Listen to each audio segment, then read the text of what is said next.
को पकड़ना है तो बस स्टैंड जाना पड़ेगा,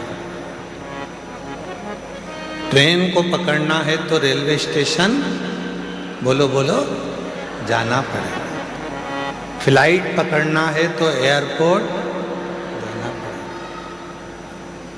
जहाज पकड़ना है तो समुद्र के तट पर जाना पड़ेगा, और भोले बाबा को अगर पकड़ना है तो कुबेरेश्वर धाम आना पड़ेगा।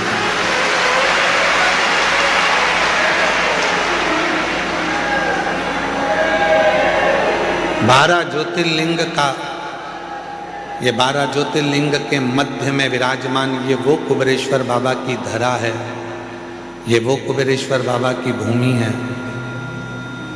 कुबेर भंडारी की वो धरा है जहाँ पर आने के बाद में 12 ज्योतिर्लिंग में आप भगवान शिव को जो जल चढ़ाते हो, भगवान शिव का जो दर्शन करते हो, उसका पुण्य फल ये कुबेरेश्वर बाबा की धरा पर नमन कर कर आपको प्राप्त हो जाता। आपको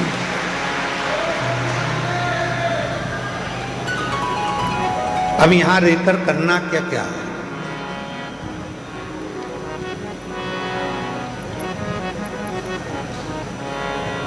शादी का सीजन चल रहा है, तुम सबके घर पे कम से कम 5-5, 6-6 पत्रिका पड़ी होगी शादी की। किसी किसी के यहाँ तो 8-8, 10-10 पत्रिका पड़ी होगी शादी की। अरे बोलो तो सही है कि गलत है? और कभी कभी ऐसा होता है कि एक ही तारीख में 6-6, 7-7 पत्रिका पड़ी रहती है शादी की।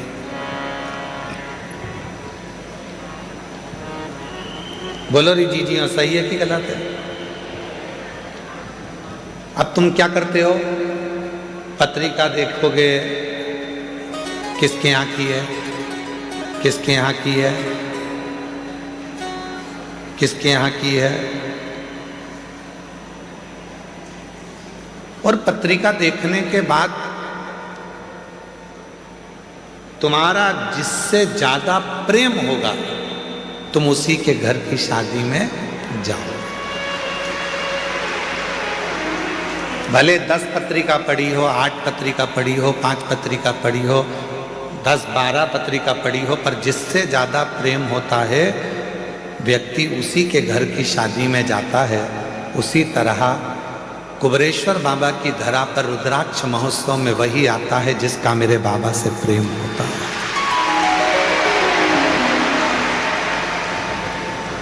बाबा जिसको प्रेम कर लिया, आपने बाबा से स्नेह करा, आपने बाबा से प्रेम करा, पर बाबा भी तो आपसे प्रेम करे।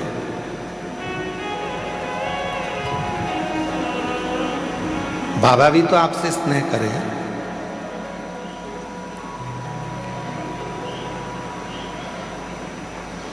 तो जितने ये लाखों की संख्या में जो शिव भक्त बैठे हैं, 1 पंडाल, 2 पंडाल, 3 पंडाल, 4 पंडाल, 5 पंडाल, पीछे के 3 पंडाल, जितने जितने पंडाल में आप लोग बैठे हुए हो, आप सब ध्यान रखना, आप बाबा को कितना चाहते हो ये नहीं मालूम, पर आपको देखकर ऐसा लगता है कि मेरा भोले बाबा आपको बहुत चाहता है, आपको बड़ा स्नेह।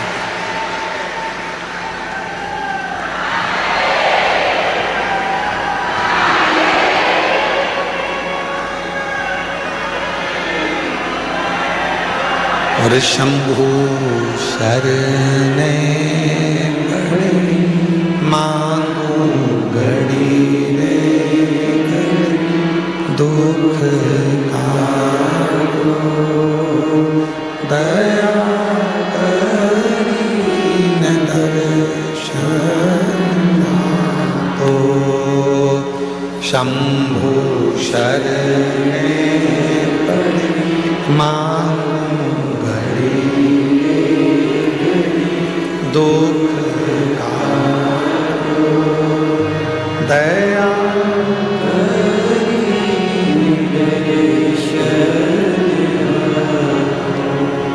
शिव आपसे प्रेम करते हैं, भगवान औघड़दानी आपसे स्नेह करते हैं।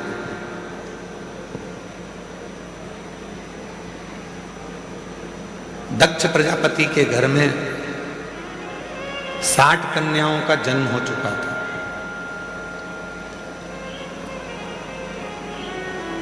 राजा दक्ष प्रजापति के घर में जब 60 लड़कियों का जन्म हो गया, 60 कन्याओं का जन्म हो गया, 60 कन्या के जन्म के बाद भी दक्ष प्रजापति ने भगवान माँ जगतजननी दुर्गा भवानी से प्रार्थना कर कर एक कन्या को और मांगा।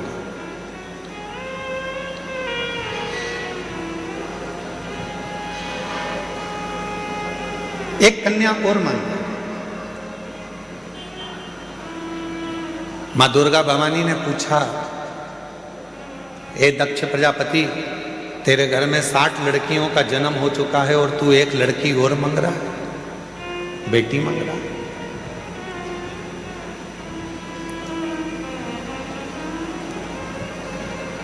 अभी हम कल डबरा की कथा पूरी करके फिर हम छतरपुर के बागेश्वर धाम गए थे। वहाँ पर भाई श्री रमेश भाई जी ओझा जी ने, पूज्य भाई श्री ने एक बड़ी सुंदर बात कही। पूज्य भाई श्री ने कहा, जैसे अपन कहीं दान देते हैं और दान देने के बाद रसीद लेते हैं, कहीं डोनेशन दिया तो डोनेशन के बाद हम जो रसीद लेते हैं उस रसीद को देखकर हम बड़े खुश होते हैं कि हमने दान किया, हमने पुण्य किया। तो पूज्य भाई श्री कह रहे थे, पूज्य भाई श्री रमेश भाई जी ओझा जी अपनी वाणी में कह रहे थे कि जैसे दान करने के बाद रसीद मिलती है और उस रसीद को देखकर अपन खुश होते हैं, यदि परमात्मा की कोई रसीद देखना हो तुमको तो घर में जितनी बेटियां हैं उनका मुख देख लीजिए, वो परमात्मा के पुण्य की रसीद है।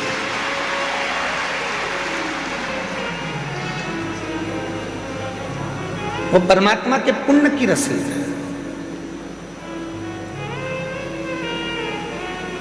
घर में यदि एक बेटी का जन्म हो जाए तो समझ लेना कि उस भोलेनाथ ने तुम्हारे घर में एक रसीद सिग्नेचर कर कर दे दी है। ये रसीद ही कन्यादान करने के बाद तुम्हें पार लगा देगी, वो रसीद।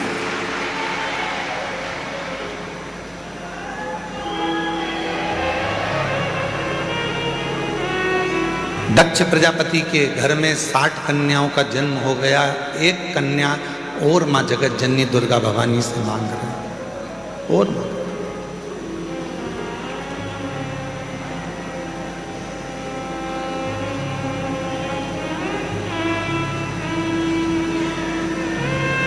हे माँ जगतजननी दुर्गा भवानी माँ, हमारे घर में एक लड़की और हो जाए, एक बेटी और जन्म ले ले, एक बेटी का जन्म और हो जाए।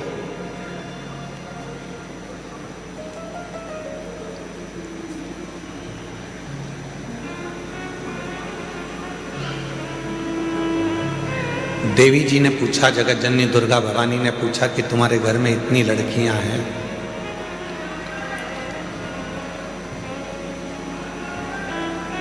पीछे की आवाज का ध्यान दे, तुम्हारे घर में इतनी बेटियां हैं, तुम्हारे घर में इतनी लड़कियां हैं, तो तुम्हें और लड़की की क्या जरूरत है? तो दक्ष प्रजापति ने माँ जगतजननी दुर्गा भवानी से कहा, माँ, एक कन्यादान करने पर हजारों अश्वमेध यज्ञ का फल प्राप्त हो जाता है, 2 कन्यादान करने पर सोम यज्ञ का फल प्राप्त हो जाता है, 3 कन्यादान करने पर इंद्र का सिंहासन प्राप्त हो जाता है, 4 कन्यादान करने पर हमें सर्वोत्तम यज्ञ का फल प्राप्त हो जाता है।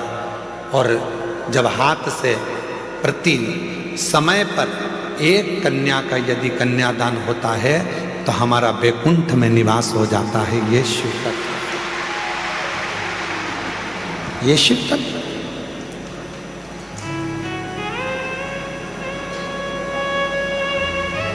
एक बेटी और दे दो,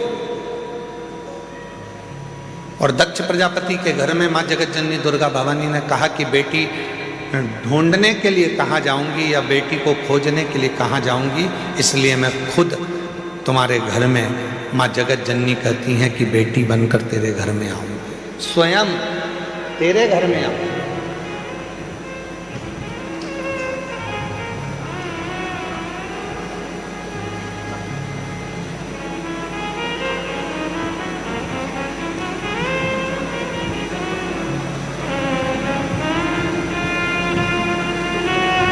लोग कहते हैं बेटी घर में जन्म ले ली। यहाँ हमारे जजमान परिवार में ठकराल परिवार बैठा हुआ है। वो ठकराल परिवार दिल्ली से,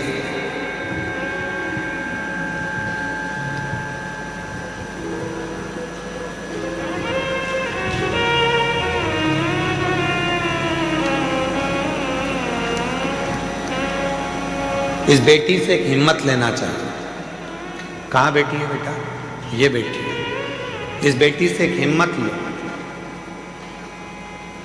एक कथा का यजमान पद ग्रहण करने के बाद में जब यहां से जाती है तो बाबा से कहकर जाती है कि दूसरे फिर जजमान बनने के लिए तुझे व्यवस्था करना है, और ऐसी व्यवस्था करना है कि मैं अपने माँ बाप को कुबेरेश्वर धाम पर आकर यजमान पद ग्रहण करा दूं। नौकरी कर। कल एक डबरा के अधिकारी जी ने प्रश्न किया डबरा में, पूर्व गृह मंत्री श्री नरोत्तम मिश्रा जी के यहाँ कथा चल रही थी, तो वहाँ एक अधिकारी ने, वहाँ के अच्छे अधिकारी ने एक प्रश्न किया कि गुरुजी कथा बहुत होती हैं, पर आप जब शिव पुराण की कथा करते हैं तो ये आपकी कथा में बहुत सारी माताएं आती हैं, इसका कारण क्या है?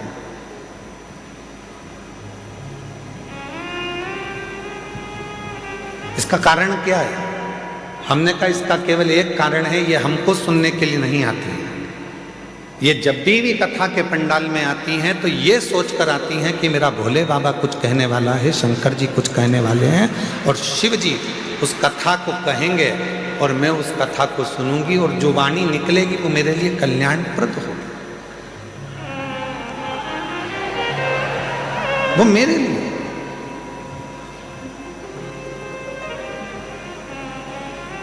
एक लड़की की सर्विस नहीं लग रही थी, एक माँ बाप पत्र है,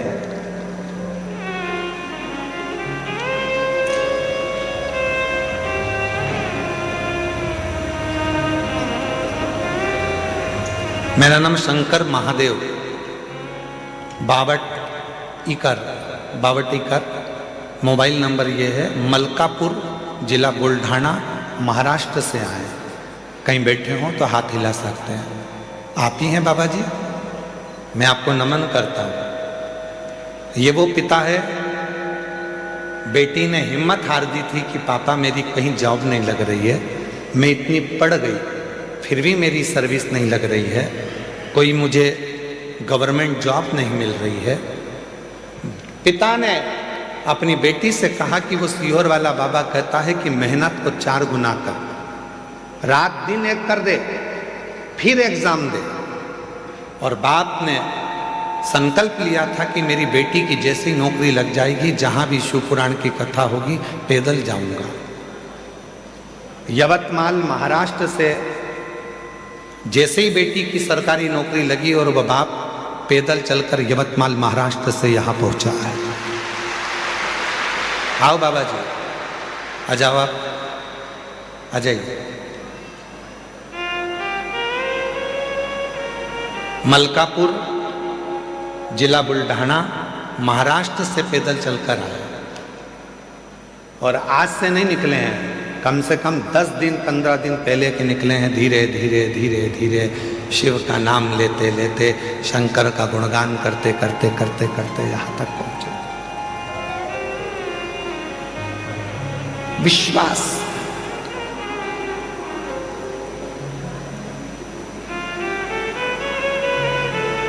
किसको सुनने के लिए आए हो? आप सियोर वाले बाबा को तो टीवी पर भी सुन लेते हो, सियोर वाले महाराज को तो, और सियोर वाला महाराज तो आपसे मिलता तक नहीं है। इसीलिए आप लोग कथा के मंडप में भी आते हो, कुबेरेश्वर धाम पर आरती होती है तो उसमें सम्मिलित हो जाते हो कि किसी ना किसी रूप में दृष्टि तो पड़ जाएगी, मिल तो जाएंगे, देख तो लेंगे। और दया की ना होती जो आदत तुम्हारी, तो सुनी ही रहती अदालत तुम्हारी। जो गरीबों के दिल में दया तुम ना पाते, तो किस दिल में होती इबादत तुम्हारी। ये तो उसकी कृपा है, ये उसकी करुणा है, ये उसकी दया है।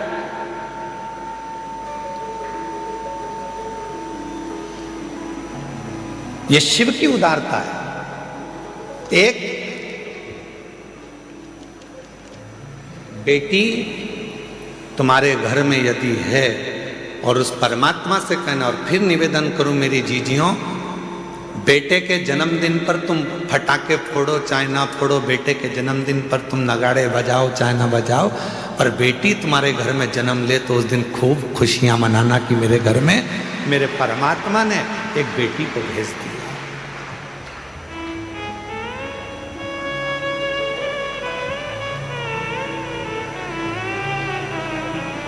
आज की बेटियां कोई साधारण नहीं है।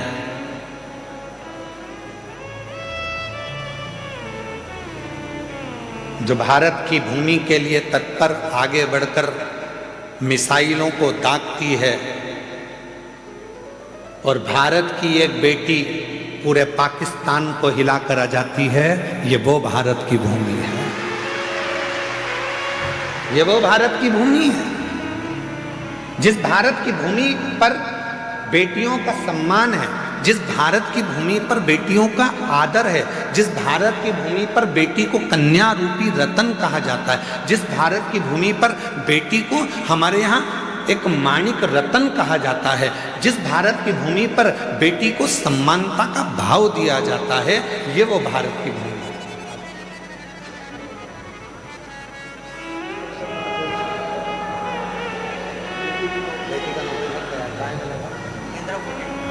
दया की न होती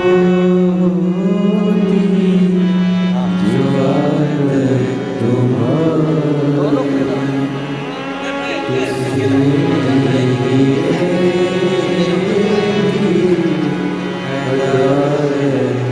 इस पिता के लिए जोरदार ताली बजाओ। बेटी का जॉब लगा तो यवतमाल महाराष्ट्र से पैदल चलता चलते कुबेरेश्वर धाम।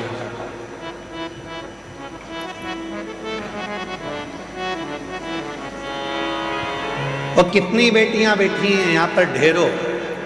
जितनी बुजुर्ग माँ हैं वो भी किसी ना किसी की बेटी हैं, जो युवान माताएं बैठी हैं वो भी बेटी हैं, और जो मेरी छोटी छोटी कन्या बेटी हैं वो भी बेटी हैं। कितनी बेटी हैं?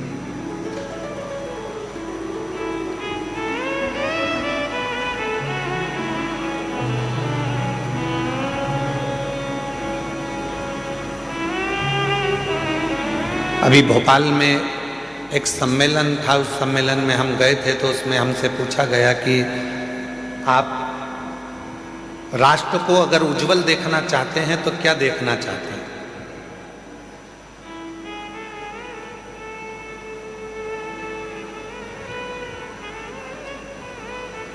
एक कार्यक्रम था, उसमें हमसे पूछा राष्ट्र को आप उज्जवल देखना चाहते हैं तो क्या देखना चाहते हैं? तो हमने कहा हम ये देखना चाहते हैं, अभी तक नारा था बेटी पढ़ाओ बेटी बढ़ाओ, हमसे कोई पूछे तो हम भी एक नारा देना चाहते हैं, बहू पढ़ाओ और देश बचाओ। कोई हमसे पूछे तो एक नारा हम भी देंगे कि जैसे तुम बेटी को पढ़ा रहे हो, जैसे बेटी के लिए तुम अपनी जान दे रहे हो, वैसे बहू को भी अपने घर में आने के बाद उसकी इच्छा पूछो, बेटा पढ़ना है, आगे बढ़ना है, तुझे कुछ करना है। जैसे बेटी के लिए हम तत्पर हैं, वैसे बहू के लिए भी तत्पर। बहू के लिए, वो भी तो बेटी है हमारी। एक सुंदर चरित्र है अशोक सुंदरी का। अशोक सुंदरी जी की उम्र थी 9 वर्ष की। भगवान शंकर मां पार्वती की सुपुत्री अशोक सुंदरी 9 वर्ष की थी। काशी में भ्रमण कर रही थी क्योंकि काशी उनको प्रिय था।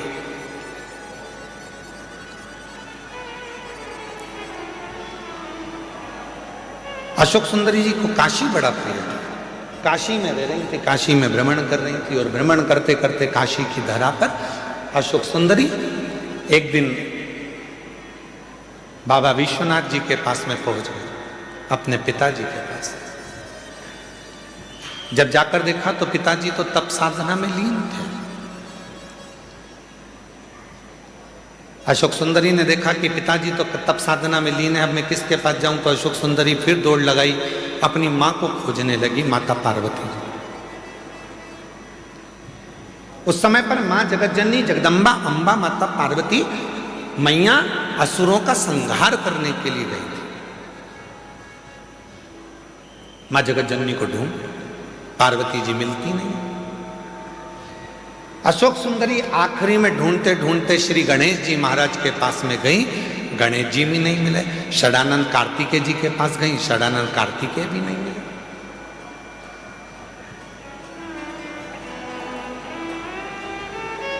बहुत ढूंढा अशोक सुंदरी जी ने, ना पिताजी मिल रहे हैं, ना मां मिल रही है, ना गणेश जी मिल रहे हैं, ना कार्तिकेय जी मिल रहे हैं।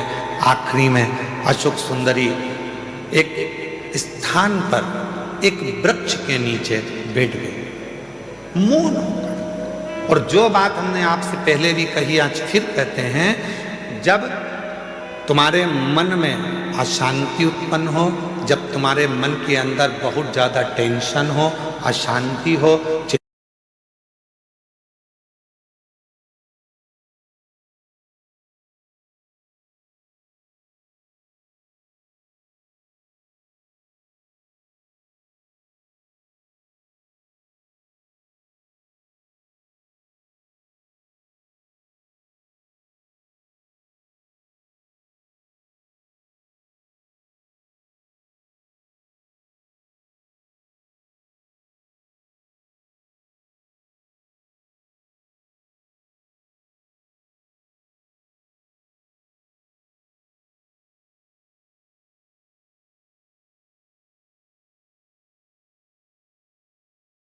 चिंता हो, डिप्रेशन हो, कहीं मत जाओ।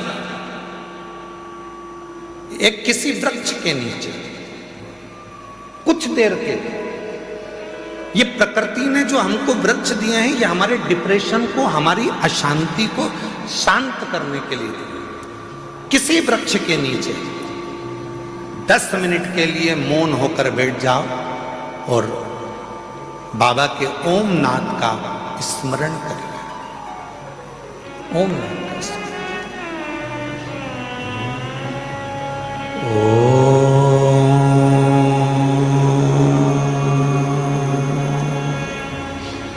जब हम ओम नाथ का स्मरण करते हैं किसी वृक्ष के नीचे बैठकर, तो प्रकृति के देव भगवान देव अधिदेव महादेव हमारे ऊपर दृष्टि देते हैं, हमें देखते हैं।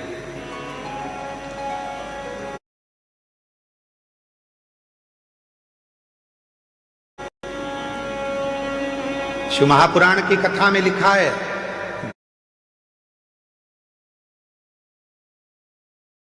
गर्ग संहिता में लिखा है, पद्म पुराण में लिखा है, नर्मदा पुराण में लिखा है, स्कंद पुराण के रेवा खंड में लिखा है, जो पुण्य नदी के तट पर भजन करने में मिलता है,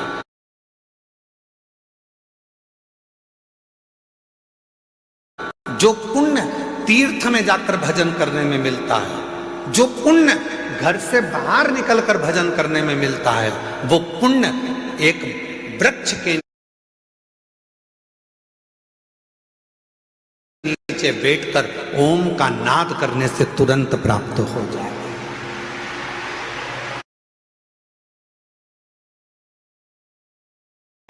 वो पुण्य प्राप्त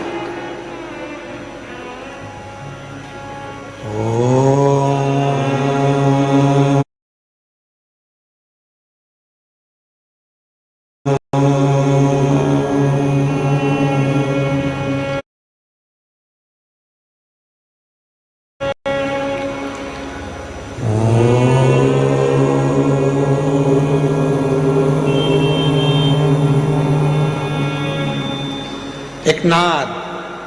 शिव से मिलने का। आप भी एक बार उच्चारण करिए, अपने नेत्र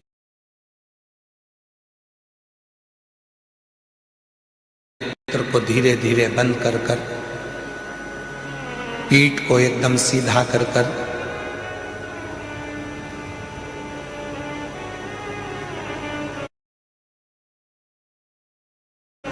दोनों भुकुटियों का स्मरण मध्य बिंदु में कर कर इस ओम को लंबी गूंज के साथ अपने मुख से उच्चारण करिए।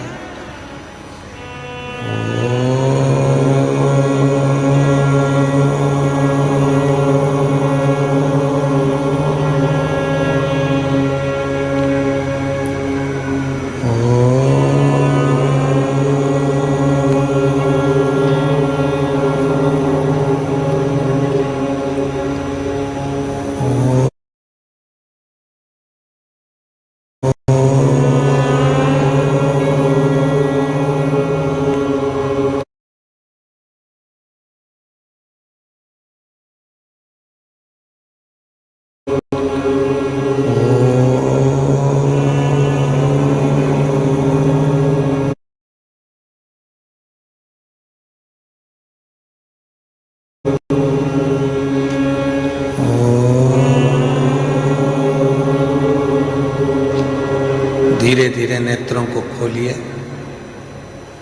स्मरण करिए देवाधिदेव महादेव के किसी वृक्ष के नीचे बैठकर शिव हमको देख रहे हैं और हम उस शिव को महसूस कर रहे हैं। ऐसा लग रहा है कि हमारे पास में हमारा देव अधिदेव महादेव कुबेर भंडारी स्वयं आकर खड़ा हुआ है। वो नाद है, वो अशोक सुंदरी ने ओम का उच्चारण करा, अशोक सुंदरी ने नाद किया ओम का।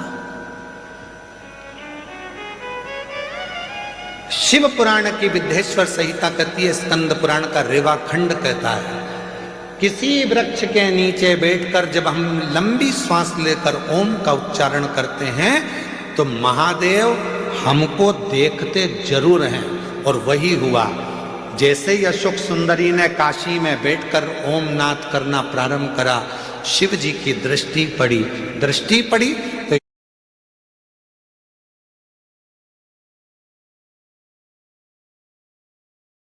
इतने में भगवान शंकर तो तप में लीन थे और अशोक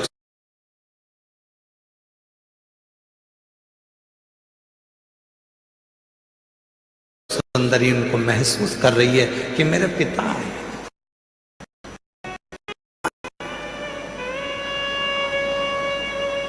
अशोक सुंदरी ने, पिताजी बहुत प्यास लग रही है, पापा बहुत प्यास लग रही है, बाबुल बहुत प्यास लग रही है। जिंदगी में यदि किसी बाप बेटी का प्रेम देखना है, जीवन में किसी पिता और पुत्री का प्रेम देखना है तो दो जगह पर देखिएगा। एक देखिए देवाधिदेव महादेव और अशोक सुंदरी का प्रेम, और दूसरा देखिए नरसिंह मेहता और नानी भाई का प्रेम। दोनों संबंध क्या है, रिश्ते क्या है, नाते क्या है, एक बाप और बेटी का स्नेह क्या होता है, ये शिव पुराण बता सकता है। एक बाप और बेटी का स्नेह क्या होता है, ये शिव पुराण बता सकता है।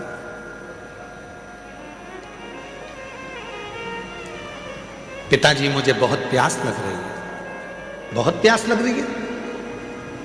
पिताजी तो तप में लीन थे, कुछ बोले नहीं है, बस प्रकट हो गए, बोले कुछ नहीं, केवल प्रकट हुए। बहुत तेज प्यास लग रही है पिताजी।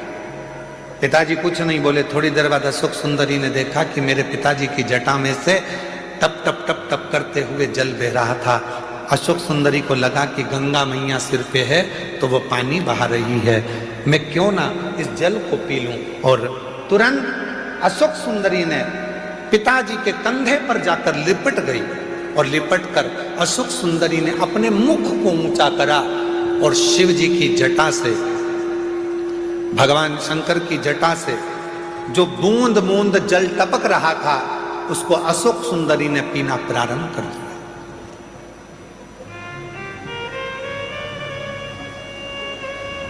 तीन बूंद मुख में गई, चौथी बूंद मुख में गई, पांचवी बूंद मुख में गई, छठी बूंद मुख में गई और सातवीं बूंद जैसे ही मुख में जा रही थी इतने में मां जगत जननी जगदम्बा अम्बा दौड़कर सिंह पर चढ़कर अपनी बेटी के पास दौड़कर आ रही थी।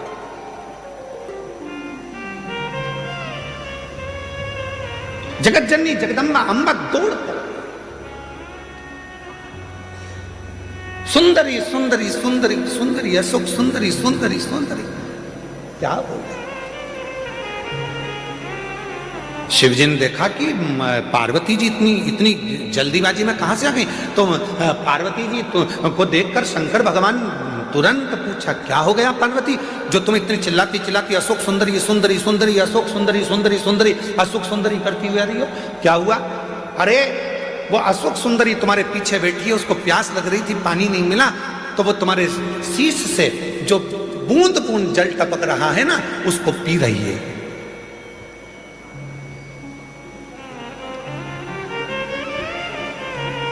पार्वती जी बोली वो बूंद बूंद जल को पी रही है। शिवजी बोले तो गंगा ने तो जल नहीं टपकाया, गंगा ने तो एक बूंद जल नीचे नहीं गिराया। पार्वती ने पूछा, वही तो मैं बोल रही हूं कि गंगा तो आपकी जटा में बंद पड़ी हुई है, वो बूंद बूंद जल जो टप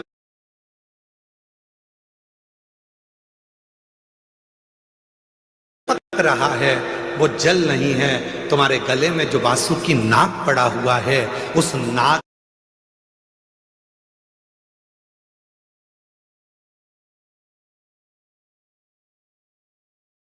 का जहर वो उगल रहा था, वो उगला हुआ जहर मेरी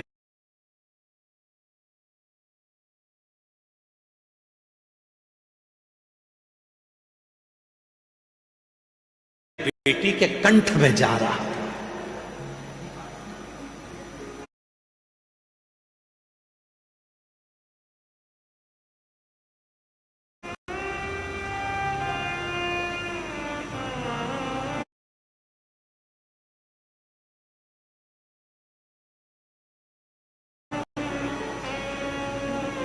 वो वासुकी नाग का उगला हुआ जहर में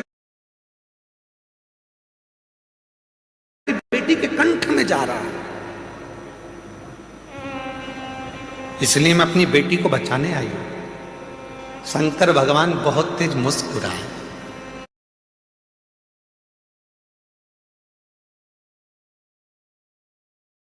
हंस दिए। शिवजी ने कहा, पार्वती तुम मुझे जान नहीं पाई, सुन लेना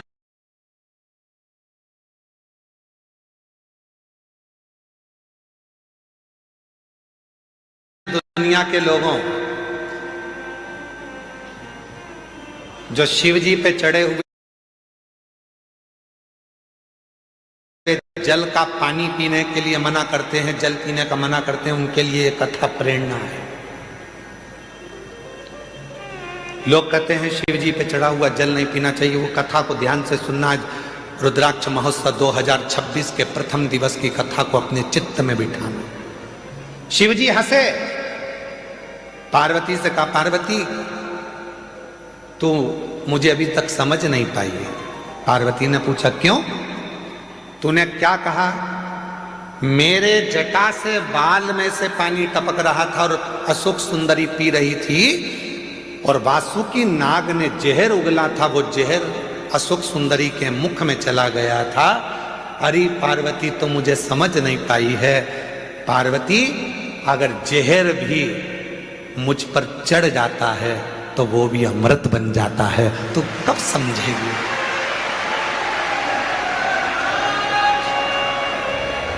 दुनिया के लोग कहते हैं शिव जी पे चढ़ा हुआ जल नहीं पीना चाहिए, उनके लिए यह अशोक सुंदरी और काशी का संवाद कहता है कि शंकर भगवान के जटा में गले पर कालिया विष अपना वासुकी नाग अपना विष उगल रहा था और वो विष जटा में टपक रहा था, जिनको अशोक सुंदरी ने पी लिया था। पार्वती तू मुझे समझी नहीं है। पार्वती, एक बेल पत्र मुझ पर चढ़ती है तो वो औषधि बन जाती है, एक दुर्वा मुझ पर चढ़ती है तो वो औषधि बन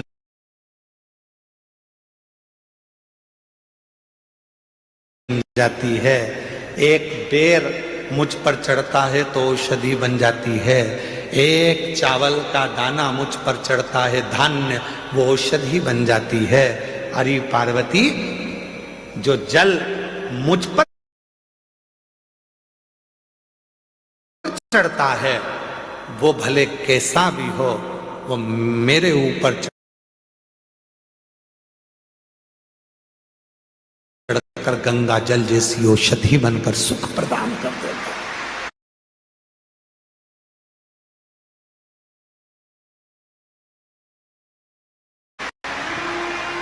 औषधि देता है।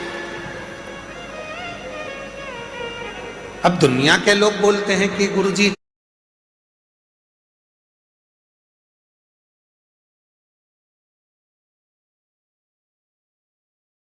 जल नहीं पीना चाहिए, तो दुनिया के लोग तो ये भी कहते हैं कि जल मत पियो, भले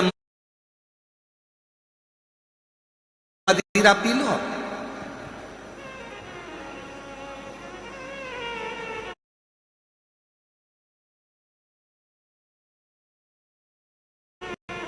दुनिया के लोग तो बड़े बड़े अच्छे अच्छे हीरो भी गुटखे का प्रचार कर रहे हैं, खा लो गुटखा।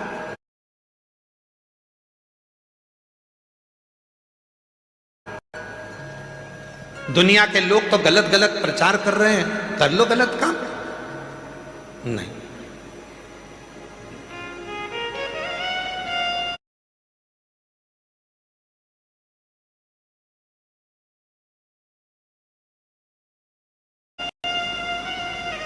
शिव कथा कर रही है।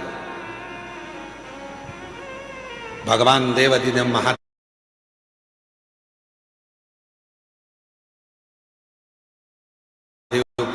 हम तो यहां तक कहेंगे, डबरा की कथा में कहा था, आज फिर कह रहे हैं।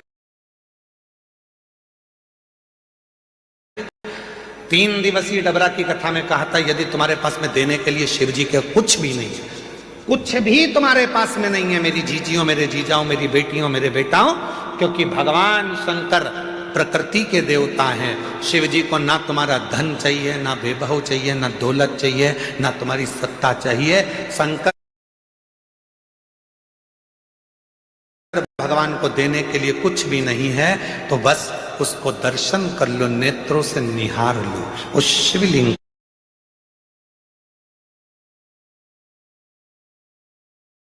का दर्शन करो, वो तुमको सुख देगा, सुख देगा।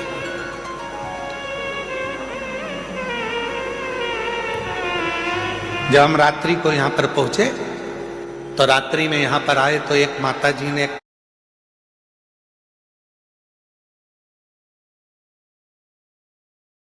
पर्ची लिख के दरवाजे में सरका दी।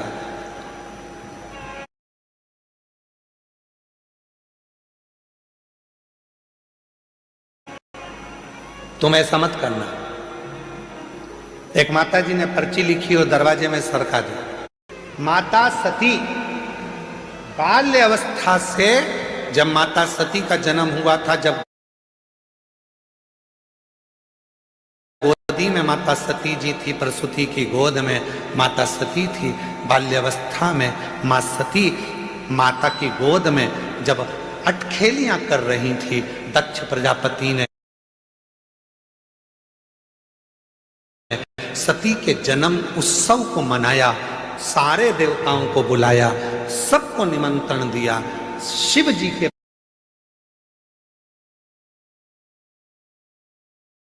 पास में भी निमंत्रण गया, शंकर जी के पास।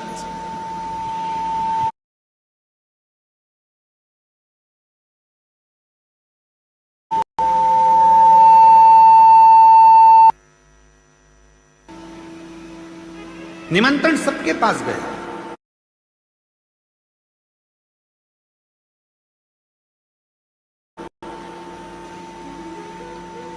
सती मैया का जन्म हुआ है, सारे देवता सब माता सती का दर्शन करने के लिए सब आए। सती मैया अपनी अटखेलियां में लगी हुई थी, छोटी सी थी, गोदी में पड़ी हुई थी, गोदी में खेल रही थी, मां की गोद में माता सती खेल रही।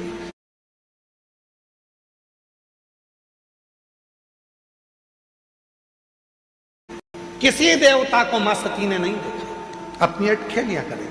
भगवान नारायण भी आए, लक्ष्मी जी भी आई, ब्रह्मा जी भी आए, ब्रह्मणी भी आई, इंद्र भी आए, इंद्राणी भी आई, गरुण भी आए, वरुण भी आए, सारे 33 कोटि देवता आए।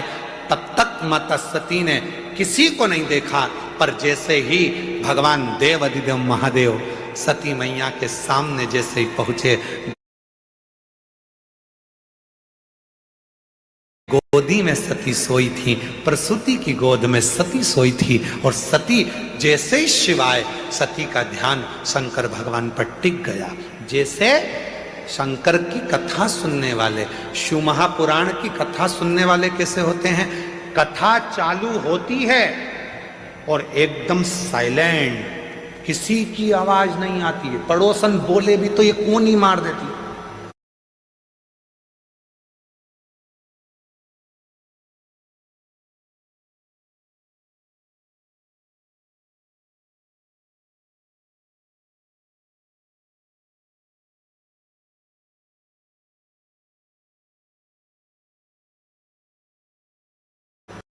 चुप।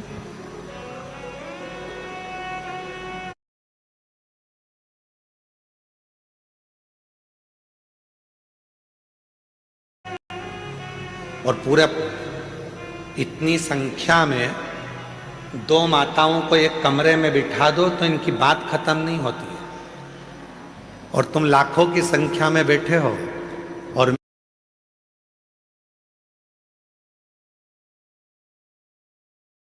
मेरी जीजियां, मेरे जीजा, मेरी बेटियां, बेटे, मेरे बुजुर्ग माँ बाप पूरी कथा के पंडाल में बैठे हैं, पर किसी एक की आवाज नहीं, एकदम चुप होकर। और कहीं का बोल भी दे तो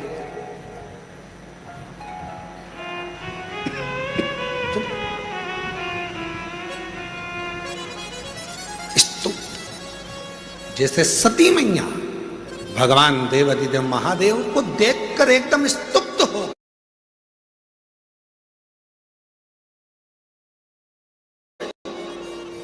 कुछ नहीं कर रही, ना पांव हिलाए ना हाथ हिलाए, शिव को देख रही है, केवल शिव।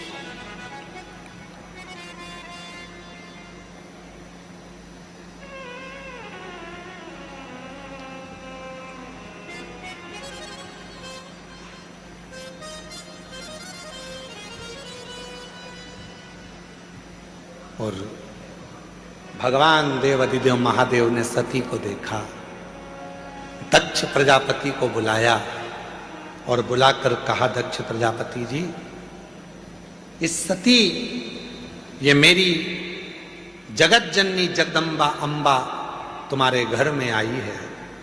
सती तुम्हारे घर में प्रकट हुई है, इसका आदर करना, सम्मान करना, सत्कार करना। जिस घर में बेटी का अपमान होता है, जिस घर में बेटी का आदर नहीं होता है, जिस घर में बेटी का सत्कार नहीं होता है, एक दिन वो घर में धीरे धीरे लक्ष्मी संपदा वैभव समाप्त होते चले जाता है। आदर बेटी का आदर। और आपका पूरी कथा को उठाकर देख लीजिए, दक्ष प्रजापति ने ना सती का सम्मान करा, ना सती जी के पति का सम्मान करा, ना सती का आदर करा, ना सत्कार करा। आखिरी में हुआ क्या? दक्ष प्रजापति का सिर कट गया और बकरे का मुख लग गया। सम्मान दो।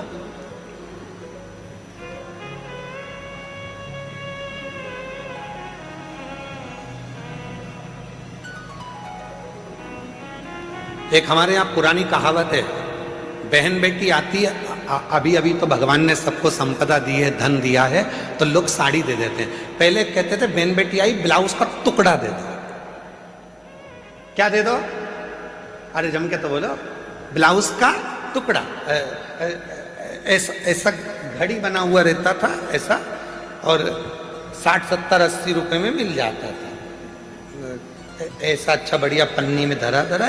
तो माता इतनी चतुर होती थी, उसमें टीकी का पत्ता रख के और 2 चूड़ी रख के और ऐसा उसको बढ़िया जमा जुमू के और उसको बहन बेटी को दे दे, ब्लाउज का टुकड़ा दे। क्यों?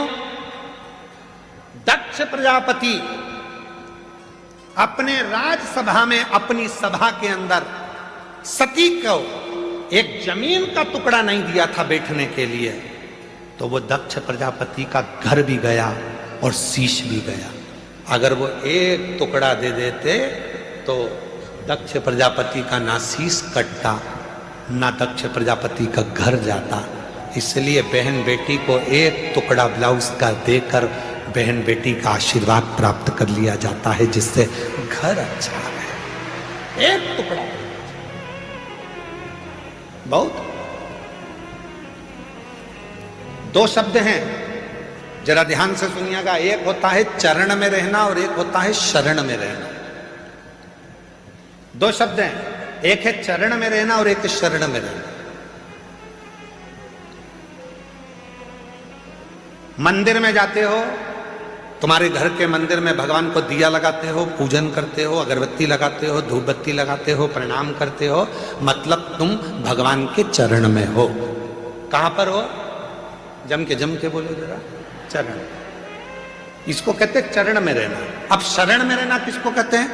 मंदिर में जाकर प्रणाम कर कर, दिया लगाकर, बत्ती लगाकर, अगरबत्ती लगाकर, नमन कर कर, दिया बत्ती नी भी करी, बस भगवान के मंदिर के सामने चले गए और भगवान के मंदिर के सामने जाकर फिर तुम अपनी नौकरी पे, अपनी सर्विस में, अपनी दुकान पर, अपने व्यापार में तुम चले गए। मतलब दिन भर, जब तक दूसरे दिन तक तुम भगवान के सामने नहीं पहुंचते, तब तक भगवान की शरण में तुम बने हुए हो। कहीं पर भी चले, कहीं पर। हमारा एक नियम है, हम जब भी कहीं कथा करने के लिए जाते हैं तो यहां बाबा के साष्टांग दंडवत करके,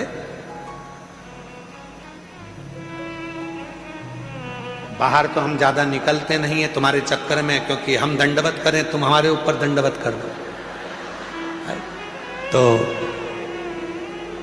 दरवाजा लगा रहता है और हम वहीं से दंडवत करके और वहां की धूल को, मिट्टी को शरीर से अच्छा मल के लगाकर और कथा करने के लिए चले जाते हैं। क्यों? कि बाबा हम जब यहां से जाएं, जब तक आए तेरी शरण में रहे। और आप तो किस्मत वाले हो, चरण में भी तुम हो और शरण में भी तुम हो, दोनों तुम हो। आज बाबा के चरणों में भी बैठे हो और शरण में भी बैठे हो। ये शिव की बात है, ये शंकर की।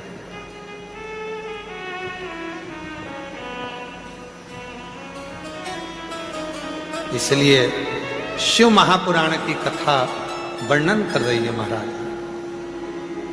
कुबेर भंडारी से मिलना बड़ा जरूरी, वसीहोर वाले से मिलना बड़ा जरूरी, मिलना बड़ा जरूरी, हाँ मिलना बड़ा जरूरी, मिलना बड़ा जरूरी, ओ मिलना बड़ा जरूरी। कुबेर भंडारी से मिलना बड़ा जरूरी, ओ काशी वाले से मिलना बड़ा जरूरी, ओ काशी वाले से मिलना बड़ा जरूरी, ओ काशी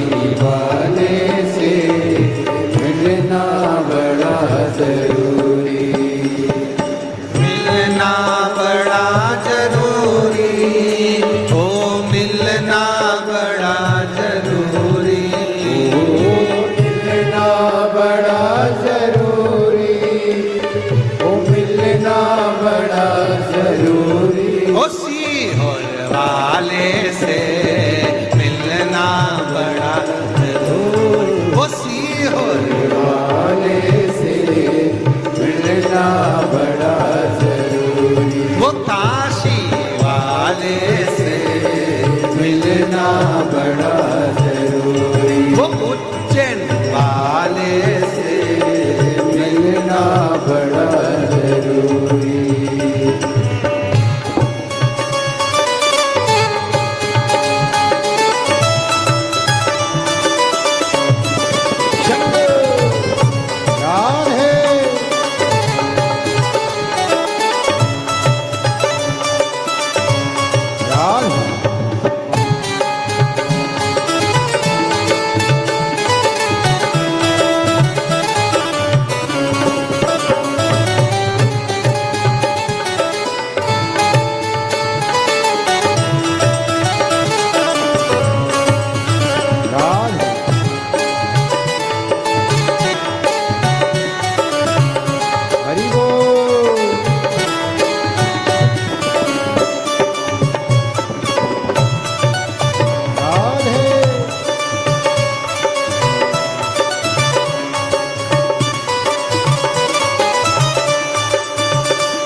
पवन बसंती झोंका बन कर आती, जो मैं होती पवन बसंती झोंका बन कर आती, जो मैं होती नौला चमेली चरणों में बिछ जाती, जो मैं होती बेला चमेली चरणों में बिछ जाती, बन न सकी मैं हवा का झोंका, बन न सकी मैं हवा का झोंका, बन न सकी मैं हवा का झोंका, बन न सकी मैं हवा का झोंका, ये मेरी मजबूरी काशी वाले से मिलना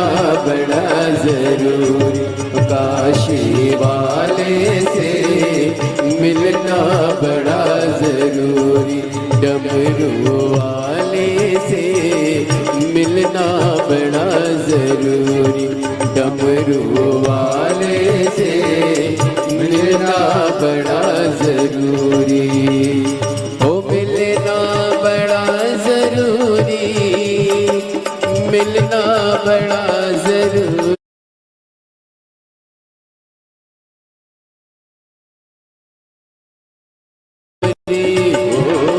मिलना बड़ा जरूरी, मिलना बड़ा जरूरी, काशी वाले से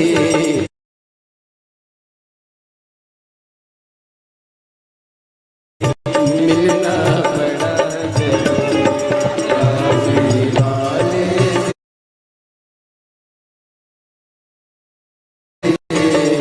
मिलना बड़ा जरूरी।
कारी बदरिया छम छम नीर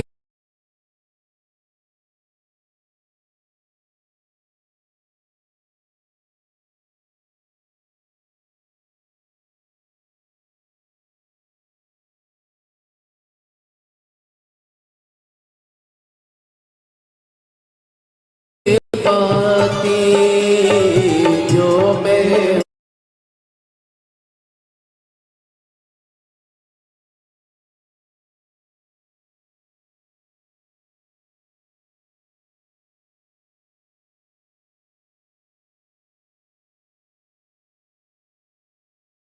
होती कारी बदरिया चम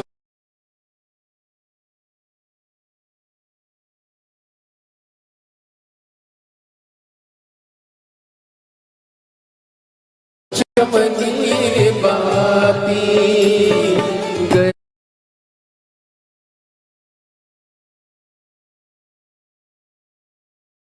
गरज गरज के बरस बरस के तुमको नित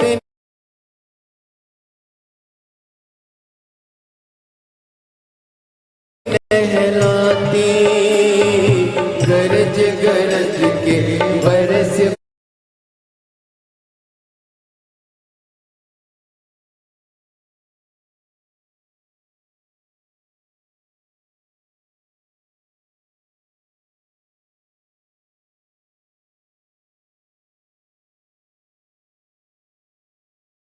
बरस के तुमको नित नहलाती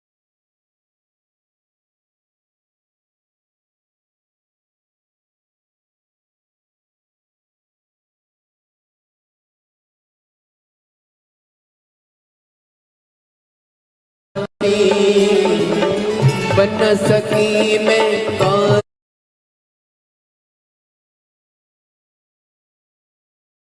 कारी बदरिया बन सकी मैं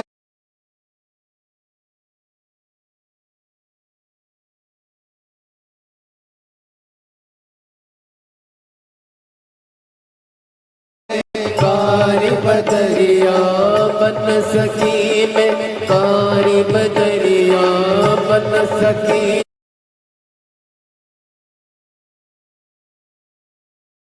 मैं कारी बदरिया ये मेरी मजबूरी